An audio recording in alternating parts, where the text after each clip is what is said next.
Aleluia. Boa noite, graça e paz.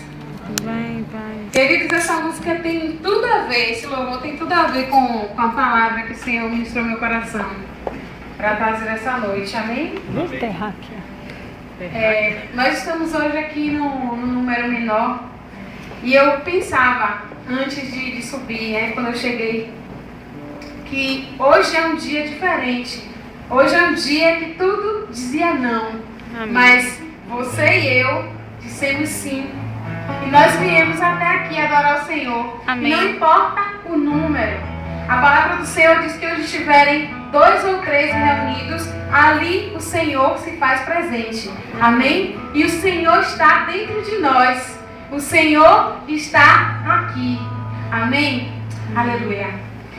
Eu pensava também, lembrava de uma professora que eu tenho, o nome dela é Elisete. Em nome de Jesus, um dia ela virá ministrar aqui um seminário para nós sobre finanças. E ela contava que quando ela terminou, que ela se formou no curso que eu me formei no Rema, ela toda empolgada para pregar, e um dia convidaram ela para pregar, e era um dia que tinha culto na congregação dela, mas ela se arrumou toda, se empiritou toda, sabe?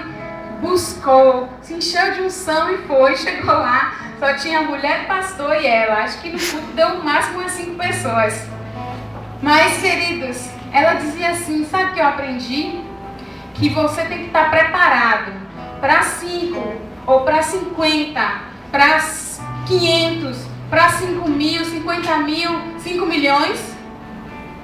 Pregar para 5, falar da palavra de Deus para 5, é a mesma coisa que falar para 5 milhões. Porque o que mais importa é que a obra do Senhor seja feita. Então, eu estou muito feliz, vocês não têm noção, de estar com vocês aqui nessa noite, nesse pequeno número. Isso tem uma brincadeira que o pessoal está colocando no Facebook, que só os fortes, só os fortes. Eu quero dizer que hoje vocês são os fortes. Vocês resistiram, amém? Aleluia. Glória a Deus. Uma coisa que eu vinha pensando, hoje nós vamos falar sobre um assunto interessante com um número pequeno. Porque como o bispo disse, o Senhor escolheu a dedo quem está aqui. Aleluia. E é sobre curando as feridas da alma. E eu pensava, numa historinha. E não sei se vocês já passaram por isso, mas eu passei e ainda passo na faculdade. Quando você era criança, que tinha formação de grupo, de escola, assim, de futebol, de vôlei, ou até mesmo para fazer trabalhos, e assim, aqueles mais desinibidos, ou os mais atléticos, ficavam como líderes e escolhiam a sua equipe. Eu quero esse, eu quero esse, eu quero esse, e você ia ficando pro cantinho. No futebol, eu ficava mesmo. Primeiro porque eu tomei uma bolada e depois eu nunca mais quis saber de bola. E na faculdade acontece muito isso comigo ainda hoje. Talvez por eu ser cristã, por eu ser mais quietinha, as pessoas me excluem um pouco. E é difícil ser excluído. É ruim essa sensação de exclusão. Na verdade, é ruim essa sensação. Mas eu quero dizer para você, para essas feridinhas, essas marquinhas que ficam das lembranças que nós somos excluídos no nosso coração. Ele te ama. Amém. Jesus te ama. Talvez eu e você não tenhamos sido escolhidos para muitas coisas que nós desejamos. Mas sabe de uma coisa mais importante? Jesus escolheu você. Amém. Jesus escolheu você. Jesus te escolheu, me escolheu e me chamou pelo nosso nome. Aleluia! Obrigada, Senhor, pela tua presença em nossas vidas, pela sua unção tangível, Senhor. Espírito Santo de Deus, nosso amigo, fala aos nossos corações nesta noite. Nos enche com a tua presença, traz libertação, traz conquista, Senhor. Obrigada porque nós adoramos ao Senhor e te agradecemos por estarmos aqui nessa noite totalmente à vontade em tua presença. Opera como tu queres, fazes o que tu queres. Tu tens liberdade em nossas vidas, em nossos corações e em nosso meio. Seja o centro, Senhor. Conduz Conduze-nos para a glória do teu nome, no teu querer, em nome de Jesus. Amém. Eu gostaria que vocês abrissem comigo a palavra do Senhor. Estou cheia de marcação. Mas a gente vai ler no livro de Ruth. Eita. É um livro pequenininho, né? Deixa eu encontrar aqui também.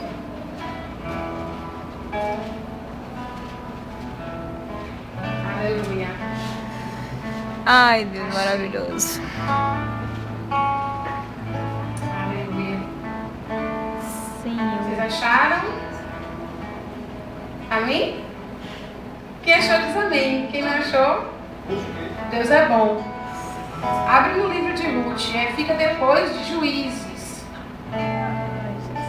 Quem não for abrir também, amém. Só quero saber quem abriu para que a gente possa ler junto. Amém? Pode ficar sentadinho aí. Nós vamos ler o capítulo 1, a partir do versículo 1. E sucedeu que nos dias em que os juízes julgavam, houve uma fome na terra, pelo que um homem de Belém de Judá saiu a peregrinar nos campos de Moabe, ele e sua mulher e seus 2 filhos. E era o nome deste homem Elimeleque, e o nome de sua mulher Noemi, e os nomes de seus 2 filhos Malom e Quilion, efrateus de Belém de Judá. E vieram aos campos de Moabe, e ficaram ali. Versículo 3. E morreu Elimeleque, marido de Noemi, e ficou ela com os seus 2 filhos, os quais tomaram para si mulheres moabitas. E era o nome de uma órfã e o nome da outra Ruth. E ficaram ali quase 10 anos. E morreram também ambos, Malom e Quilion, ficando assim esta mulher desamparada dos seus filhos e de seu marido. E levantou-se ela com as suas noras, e voltou dos campos de Moabe, porquanto na terra de Moabe ouviu que o Senhor tinha visitado o seu povo, dando-lhe pão. Queridos, essa história de Noemi, uma mulher que ela era casada e de repente houve fome na terra, e ela teve que mudar com seu marido e com seus filhos para outra terra.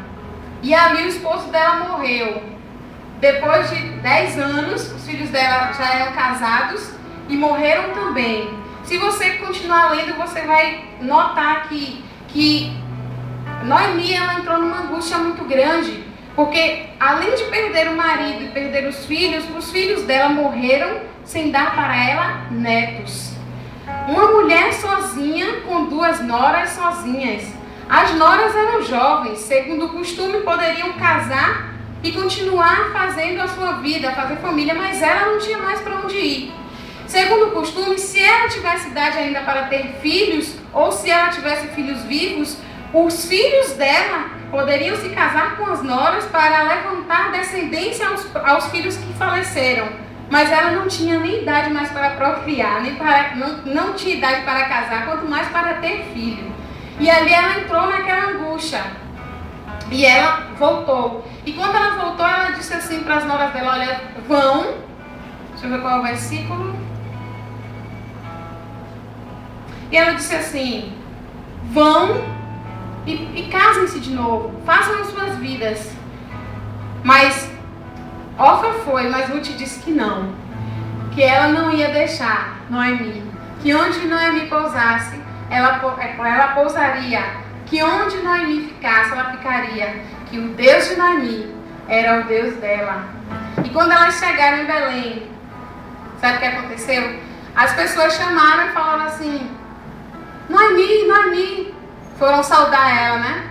Mas ela disse: não me chame Noemi, me chame de Mara. Noemi significa flor de grande beleza.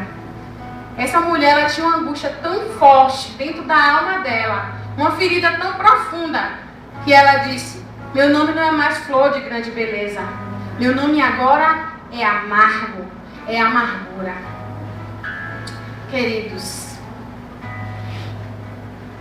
eu pensei sobre ferida.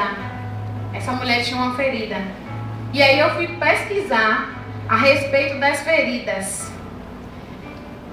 Não sei se vocês sabem, mas a nossa pele é como um escudo que não deixa passar bactérias. Para que uma bactéria, nosso corpo é cheio de bactérias. Bactérias benignas, boas, que até nos ajudam, e tem algumas bactérias que desejam invadir o nosso corpo para nos fazer mal. Essas bactérias, elas podem entrar no nosso corpo através dos olhos, do nariz, dos ouvidos, da boca e de vários orifícios do nosso corpo. Mas ela não pode penetrar a nossa pele, a não ser que a nossa pele esteja ferida. Assim são as amarguras. Elas não podem penetrar na nossa alma, a menos que a nossa alma esteja ferida. E aí eu fui pesquisar sobre o processo da ferida. A ferida é interessante. Quando a gente fere a pele, o corpo entra no processo, ele cria várias reações para reaver essa lesão. E você pode perceber, quando você já teve um arranhãozinho, criou aquela casquinha, aí vai secando, depois cai, não é isso? E aí a ferida, que é uma ferida, vira uma cicatriz e ela vai clareando até ficar da cor praticamente da sua pele. Esse é o processo natural. Mas pensando sobre feridas na alma, essa mulher, às vezes a gente tem a ideia de que ferida na alma é só porque alguém nos pisou, é só porque alguém nos maltratou. Mas essa mulher não tinha feridas por coisas que aconteceram na vida dela, fatalidades, coisas que podem acontecer com qualquer ser humano. E aí eu penso, o problema não são as feridas, porque as feridas, elas podem acontecer a qualquer momento. Sempre vai existir alguém que tenha inveja da gente, alguém que queira tomar o seu lugar, alguém que discorde da sua ideia, alguém que acha que você está errado, alguém que queira realmente lhe pisar, lhe massacrar, porque tem instinto. O homem, infelizmente, especialmente o homem que não é direcionado por Deus, ele é competitivo. Mas será que o problema não era a ferida? Porque as feridas sempre virão. O problema que eu pensei, o problema maior são as cicatrizes. E aí a gente pensa, sabe quando você tem uma ferida, tem até um ditado que diz assim, quando eu tenho ferimento, tudo esbarra nele. Já percebeu que quando você tem uma feridinha, você toma uma topada, machuca o seu pé, você tem 20 dedos, mas a pessoa chega perto de você e só pisa no dedo ferido? Que coisa, né? Quando a gente tem um ferimento, é sempre naquele lugar que vão ali bater, bater, bater. E nesse processo de cicatrização, sabe o que é que acontece? Em vez de a ferida secar e a casquinha cair e tudo ficar normal, essa ferida torna a abrir. E quando essa ferida torna a abrir, o seu corpo começa a reagir para que essa lesão seja sanada. Mas fere de novo e o corpo começa a reagir. Fere de novo e essa ferida vai abrindo, fechando, abrindo, fechando, abrindo, fechando. E nesse processo, queridos, a pele vai endurecendo. E quando finalmente essa ferida seca, o que resta é uma cicatriz horrível, que dá até vergonha da gente mostrar, esteticamente terrível, como se fosse um calo. Alguém que já teve calo? Levanta a mão. Eu tive calo de tanto escrever quando eu era criança. Hoje eu uso mais computador, então não tenho mais calo. Mas para quem já teve calo no pé, sabe como é. O sapato começa a incomodar, aí vai ali ralando na sua pele, a sua pele machuca, mas daqui a pouco ela cria uma película mais forte, fica dura. Ela vai ficando dura e quando você percebe, está lá aquele calo enorme. Você sabia que calo e cicatriz não sai com cremes? Existem cremes que prometem fazer um milagre de melhorar, mas não adianta, queridos. Calo e cicatriz só sai com cirurgia. E agora você imagina como é que vai tirar uma cicatriz dessa da alma. Eu creio, meus queridos, que o Senhor, Ele pode fazer uma cicatriz, uma cirurgia reparadora na nossa alma, amém? Amém? A única coisa que pode impedir Deus de operar na minha e na sua vida, chama-se incredulidade. A palavra diz que sem fé é impossível agradar a Deus. E a incredulidade é o inverso da fé. A incredulidade é você dizer assim: eu não creio que Deus pode fazer. Eu não acredito que Deus seja capaz de fazer. Mas também existe uma coisa, uma única coisa, que se você fizer, você abre precedente para Deus poder fazer tudo na sua vida. Podes crer?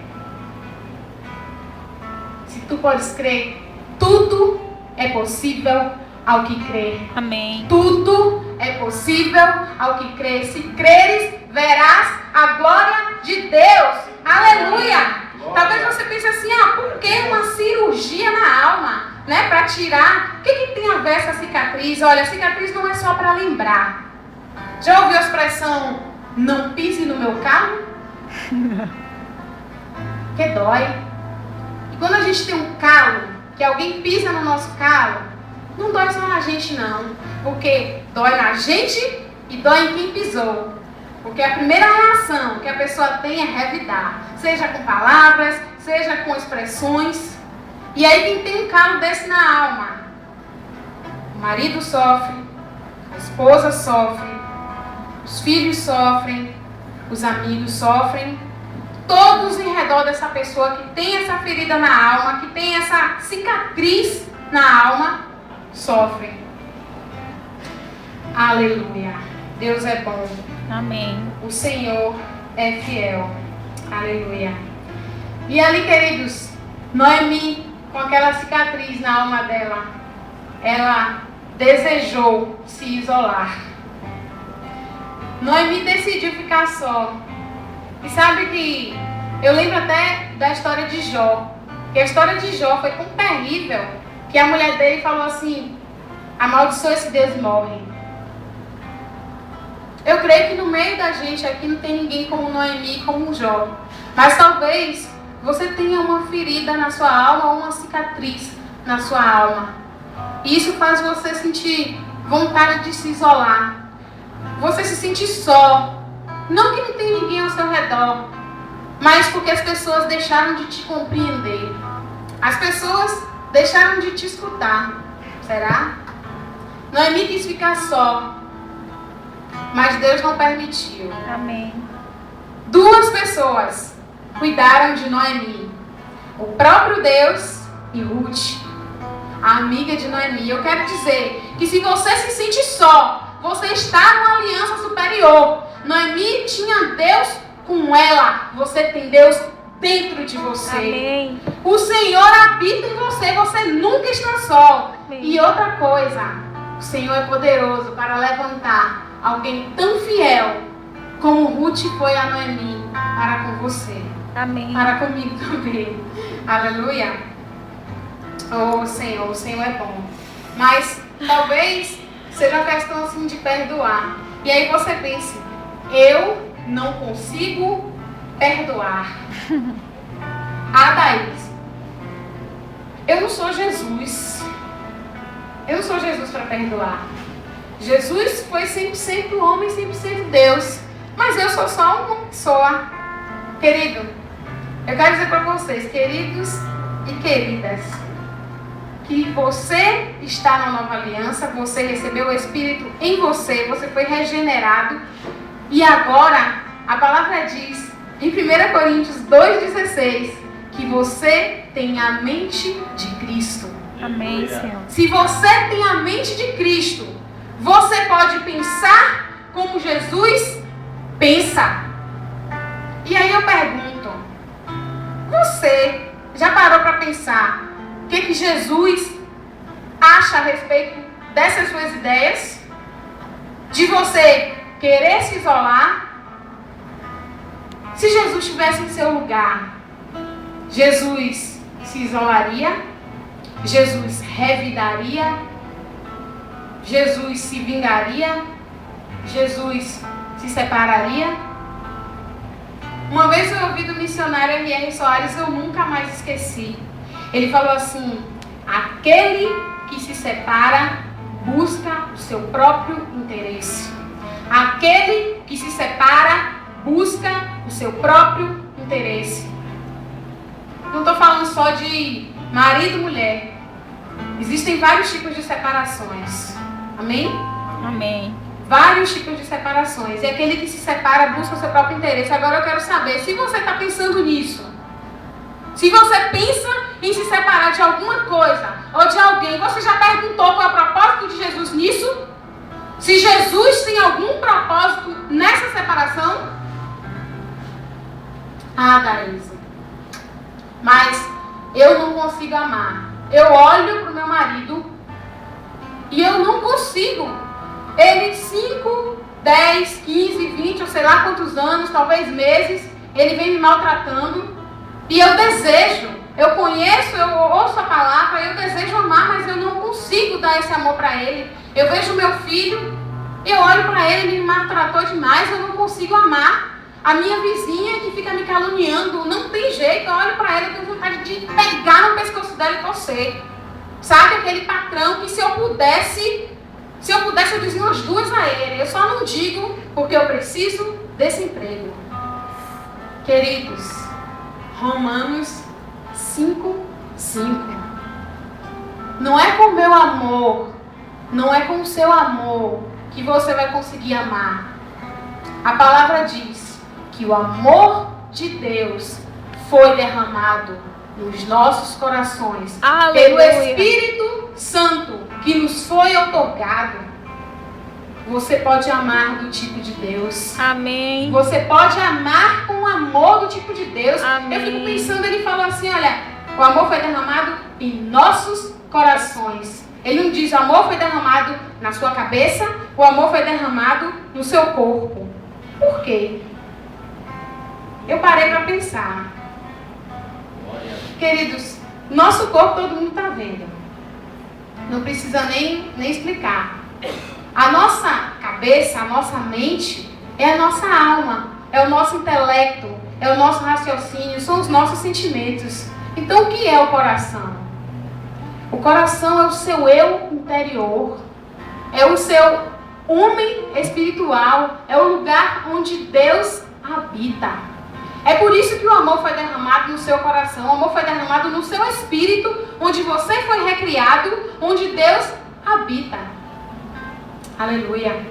A palavra fala, queridos, em Gálatas 5:6, que eu quero abrir, porque, vamos ver aqui, Gálatas 5:6. Aleluia. Diz assim, Glória é o finalzinho, tá? Diz assim, porque em Jesus Cristo nem a circuncisão, nem a incircuncisão tem virtude alguma, mas sim a fé que opera pelo amor. A fé é do coração, assim como o amor também é do coração. Não é o coração, sentimento, mente, não. É o coração, seu eu interior. Sabe o que diz lá em Marcos 11:23? É uma palavra bem conhecida, a gente gosta muito dessa palavra, eu mesmo sou apaixonada por ela. Marcos 11:23. Vamos começar 22. E Jesus, respondendo, disse-lhes: tende fé em Deus, porque em verdade vos digo que qualquer que disser a este monte, ergue-te e lança-te no mar, e não duvidar em seu coração, mas crê que se fará aquilo que diz, tudo o que disser lhe será feito. Por isso vos digo que tudo o que pedirdes orando, crede que o recebereis e tê-lo-eis. Amém. A fé é do coração. A fé opera pelo amor. Amém. Eu falei aqui que o Senhor pode fazer uma cirurgia na nossa alma. Eu falei isso? E aí, falei sobre incredulidade. E falei também, podes crer? E aí você me diz, eu creio. Senhor, eu creio. Quando é que isso vai acontecer comigo? Quando você e eu mergulharmos no amor de Deus. Amém. Quando eu e você mergulharmos no amor de Deus, esse amor, tudo que nós pedirmos nos será feito. Amém. E aí nós poderíamos andar em amor. E aí nós conseguiríamos amar e perdoar. Mas eu gosto da continuação aqui. Quando a gente diz assim, eu não consigo amar, eu não consigo perdoar. Lá no versículo 25, continuando de Marcos 11, ele diz: e quando estiverdes orando, perdoai, perdoai, perdoai.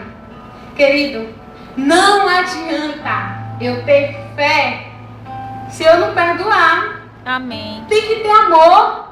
A fé opera pelo amor. Se eu tenho fé e não tenho amor, a minha fé é uma fé falsa. É inoperante. Cadê o amor? Amém, Senhor. Aí diz assim, Daís, mas esse versículo está dizendo outra coisa. Querido, não é continuação. Aqui tem um é. Esse é está significando que é continuação. E mais, além, é uma... Ele faz uma função de uma conjunção adversativa.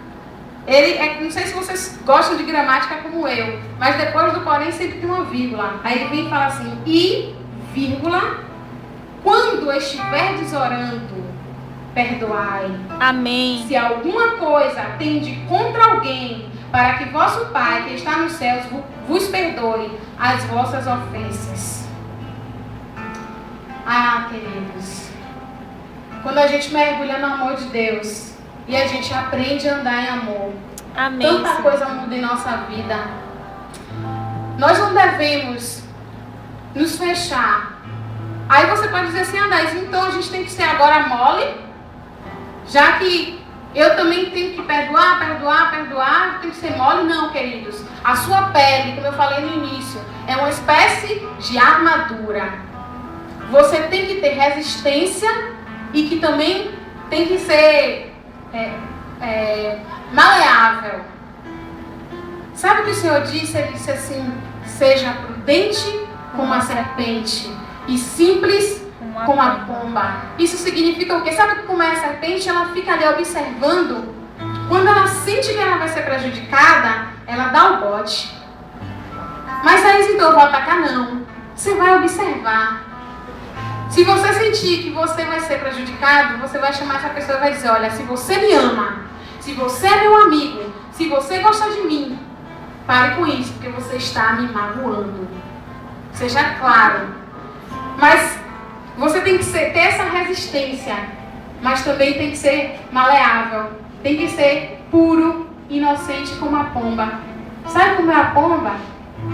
Ela vai lá, ela voa, ela pousa, ela fica lá, ela vai e volta, ela vai e volta. Mas sabe que a pomba não é boba? Você sabe que a pomba, ao sinal de perigo, ela se espanta? Então seja como uma serpente, prudente, e seja também como uma pomba, inocente. Amém. Inocente, inocente. Mas se mesmo assim, alguém que diga, olha, eu já tentei ser tudo isso, não adiantou. Eu desejo, mas eu não consigo. Eu quero amar, eu quero perdoar, eu conheço a palavra, mas eu não consigo. Paulo passou por isso. No livro de Romanos, capítulo 7, ele nos fala sobre isso. Eu quero ler com vocês, não precisa abrir não. Eu vou ler. Romanos, capítulo 7, a partir do versículo 15, ele diz: porque o que faço não o aprovo, pois o que quero, isso não faço, mas o que aborreço, isso faço. E se faço o que não quero, consinto com a lei que é boa, de maneira que agora já não sou eu que faço isto, mas o pecado que habita em mim, porque eu sei que em mim, isto é, na minha carne, não habita bem algum. E com efeito o querer está em mim, mas não consigo realizar o bem, porque não faço o bem que quero, mas o mal que não quero, esse faço. Amém. 24. Miserável homem que sou, Quem me livrará do corpo desta morte? Aqui o apóstolo Paulo está falando da luta que há dentro dele. Uma luta que está também descrita no livro de Gálatas. Você pode ver depois no capítulo 5, versículos 16 e 17, falando sobre a luta da carne contra o espírito. Queridos, o nosso espírito, eu já falei aqui, foi recriado. Nós estamos vivos, mas ele fala, na minha carne não habita bem algum. Ele está querendo dizer o seguinte, olha, quando nós nascemos debaixo de uma lei de pecado. Nós nascemos fadados a pecar. Porque nós nascemos de uma linhagem adâmica. E nós temos essa natureza em nós. Quando nós recebemos o Espírito de Deus, nós passamos a ser participantes da natureza de Deus. Mas sabe que a natureza adâmica ainda está aqui? E que se a gente alimentar a carne, a gente vai pecar. E que se a gente alimentar o Espírito, o nosso Espírito, nós vamos andar em fé. Amém. Porque nós temos uma alma. E a nossa alma ela é tendenciosa. Mas é interessante ele falar aqui, ó. Miserável homem que sou, quem me livrará do corpo desta morte?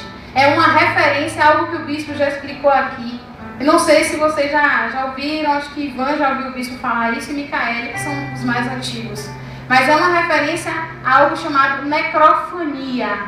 É um suposto costume romano em que se pegava um condenado e amarrava ele a um defunto.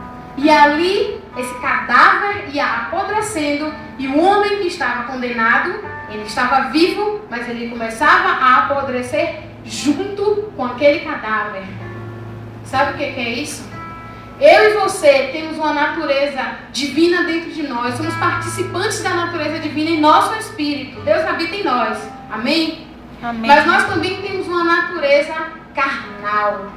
Se eu der lugar à minha carne, a palavra diz no capítulo anterior, capítulo 6, versículo 23, que o pecado gera morte.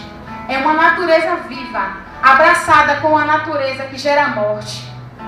Mas a resposta para isso vem no versículo seguinte. Versículo 25, ele diz: dou graças a Deus, por Jesus Cristo nosso Senhor. Ele dá graças a Jesus Cristo, porque Jesus morreu e pelo seu sangue nós fomos justificados. E nós fomos feitos livres do Amém. pecado. E continua, capítulo 8, versículo 1. Portanto, agora nenhuma condenação há para os que estão em Cristo Jesus, Amém. que não andam segundo a carne, mas segundo o Espírito. Porque a lei do Espírito de vida em Cristo Jesus me livrou da lei do pecado e da morte. Aleluia! Amém. Sabe o que isso quer dizer, queridos? Voltando aqui a falar das feridas, porque está tudo interligado. Que eu e você podemos escolher. E nós temos a natureza de Adão também. Mas nós nascemos de novo. E agora nós temos condições plenas de escolher se queremos amar ou se queremos perdoar. E eu pergunto o que você quer. Você quer ficar com os seus velhos conceitos, com os conceitos do velho homem, com as suas angústias, com as suas tristezas, com as suas feridas? Ou você quer escolher o lado do amor? Quer mergulhar no amor de Deus? Quer encher o seu espírito para andar em fé? A fé que atua pelo amor. Sabe o que isso me lembra? Eu penso muito na graça. E eu penso que eu não tenho o direito de anular a graça de Deus sobre a minha vida, nem sobre a vida de ninguém. Sabe quando você comete um erro, um pecado, e você pede perdão a Deus, mas mesmo assim fica aquela angústia dentro de você, parecendo um remorso, e você fica sentindo que não foi perdoado? Olha, isso é uma mentira. Porque Jesus morreu para te justificar e para me justificar. Amém. E quando eu aceito isso, quando eu digo assim, não fui perdoado, Senhor, me perdoa de novo, para com isso. Isso é você estar anulando a graça. Olha, Deus já te perdoou. 1 João diz que se você tem um advogado, eu e você temos um advogado junto ao Pai. se nós nos arrependermos dos nossos pecados e pedirmos perdão, Ele é fiel e justo para nos perdoar os pecados e o seu sangue nos purifica de todo pecado. Amém, Senhor. Isso é graça. Eu não tenho direito de anular a graça de Deus sobre a minha vida, nem sobre a vida de ninguém. Quem te magoou? Aquela ferida que abriu no seu coração. Você não tem o direito de não perdoar essa pessoa. Sabe por quê? Porque Jesus morreu para perdoá-la. Amém. 1 João 3, se eu não me engano, capítulo 3, versículos 14 e 15. Ele fala que aquele que não ama seu irmão é homicida. Eu quero até abrir.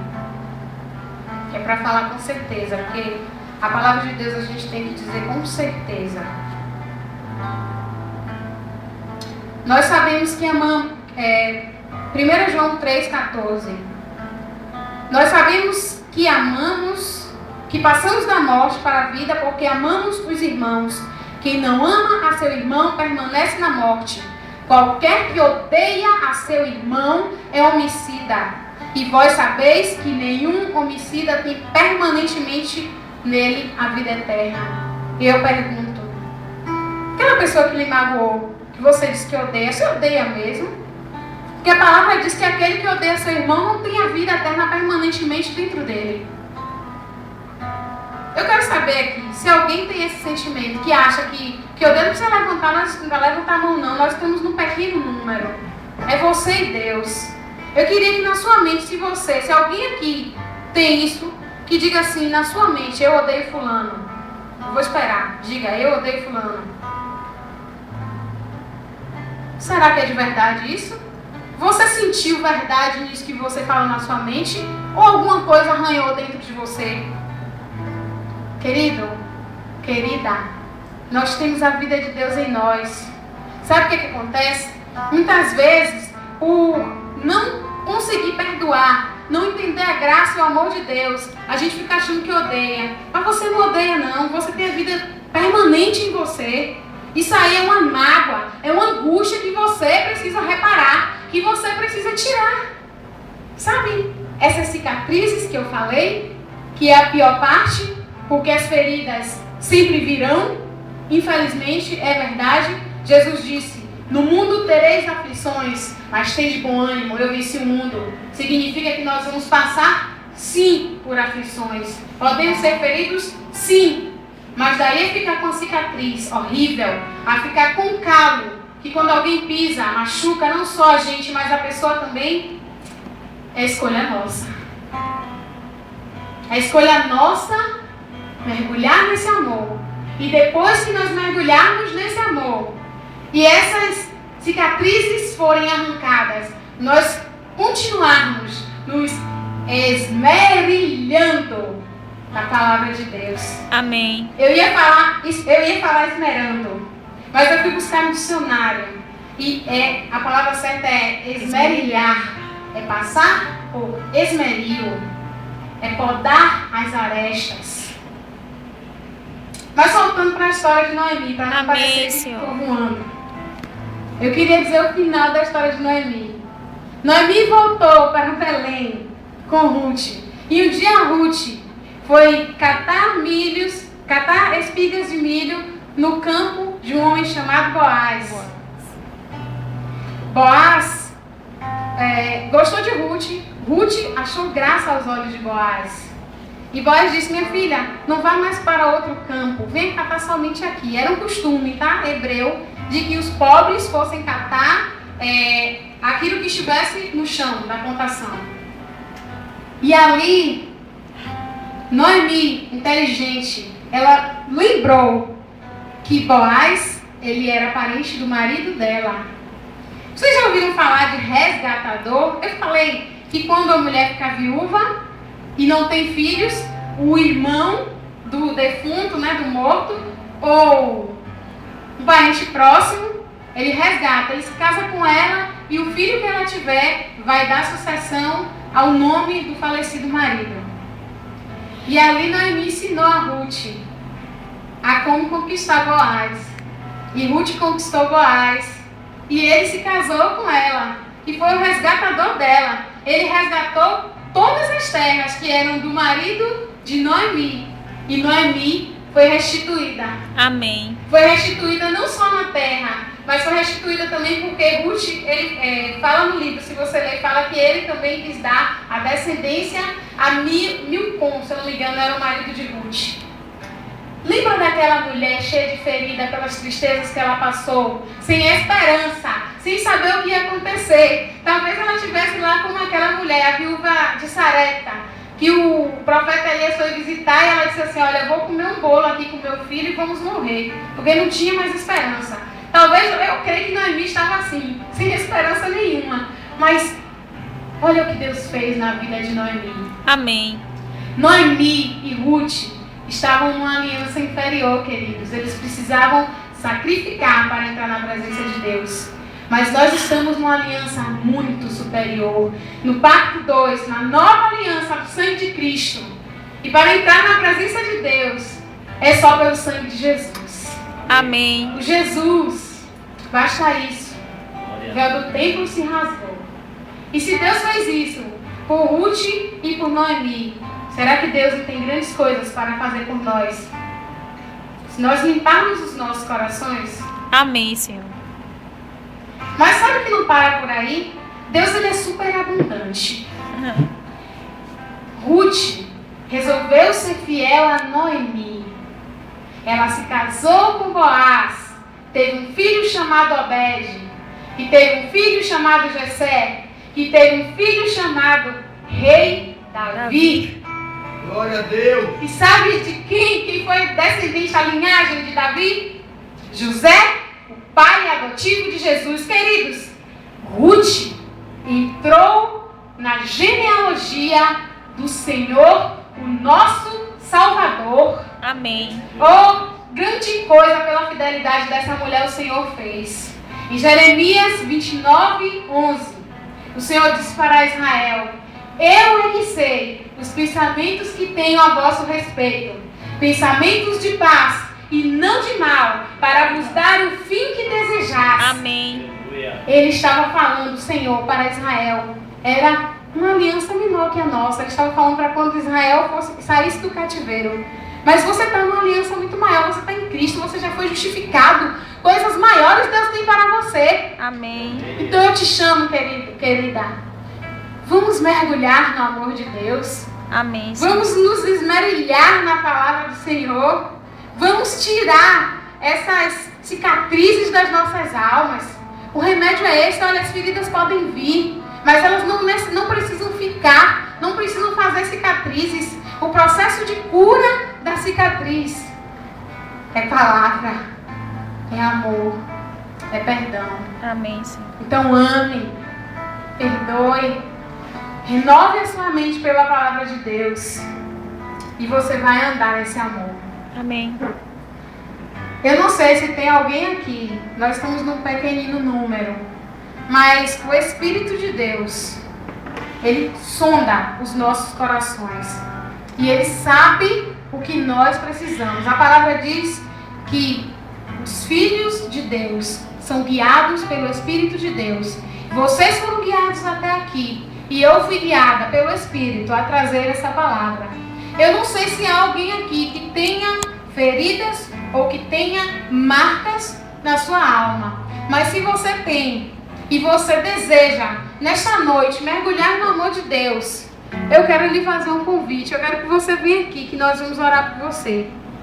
Eu gosto sempre de citar, conforme a palavra de Deus, no livro de Josué, no capítulo 6,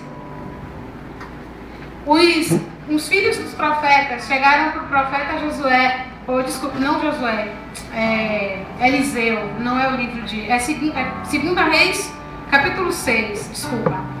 O profeta Eliseu. E os filhos dos profetas chegaram para Eliseu e falaram assim: meu senhor, né, que eles tinham essa saudação, permite-nos construir uma casa para que nós possamos morar. E ele permitiu.